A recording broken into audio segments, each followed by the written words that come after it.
দেশে যখন নির্বাচনী আমেজ বইতে শুরু করলো, অন্তর্বর্তীকালীন সরকার তফসিল ঘোষণার একদিন পরেই ইনকিলাব মঞ্চের অন্যতম নেতা ওসমান হাদিকে প্রকাশ্য দিবালোকে গুলি করেছে মাথায়।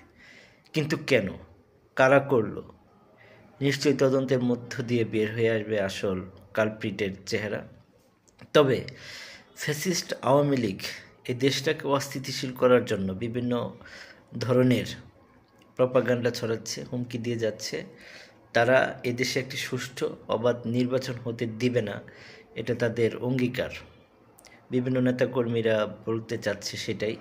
এবং যারা এই আওয়ামী লীগকে পুনর্বাসিত হওয়ার জন্য বারবার আওয়ামী লীগকে আলোচনায় নিয়ে আসতে যাচ্ছে, যে এই সন্ত্রাসী সংগঠন যারা ভোটারবিহীন নির্বাচন, নিশিরাতে নির্বাচন, আমি ডামি নির্বাচন উপহার দিয়ে সবেমাত্র এই দেশ থেকে বিতাড়িত হয়েছে, তাদেরকে এখনই এই নির্বাচনের ফিরাতে অনেকেই খুব বুদ্ধিদীপ্ত আলোচনা রাখছে, এবং এটা সুযোগে তারা এই দেশটাকে বোঝানোর চেষ্টা করছে বহির্বিশ্বকে যে এই দেশ আসলেই সঠিক রাস্তায় নেই, নিয়ম শৃঙ্খলা, আইন শৃঙ্খলা কোনো কিছু সঠিকভাবে কাজ করছে না। সুতরাং নির্বাচনকে বানচাল করতে, দেশকে অস্থিতিশীল করার জন্যই এই ধরনের ঘটনা তারা আরও ঘটাবে, কারণ তারা একটি সন্ত্রাসী সংগঠন। আমার মনে হয়, ব্যক্তিগত অভিমত আমার, এটার পিছনে নিশ্চয়ই আওয়ামী লীগের হাত রয়েছে। তারা নির্বাচনকে বানচাল করতে চায়, এই সরকারকে বিতর্কিত করতে চায়। সুষ্ঠু গণতন্ত্রের যে উত্থান, সেটা তারা কখনোই চায়নি। ভারতের একটি তাবেদার রাষ্ট্রে এই বাংলাদেশকে পরিণত করতে তারা মরিয়াছিল। অখণ্ড ভারত তারা নির্মাণ করার জন্য বদ্ধপরিকর ছিল।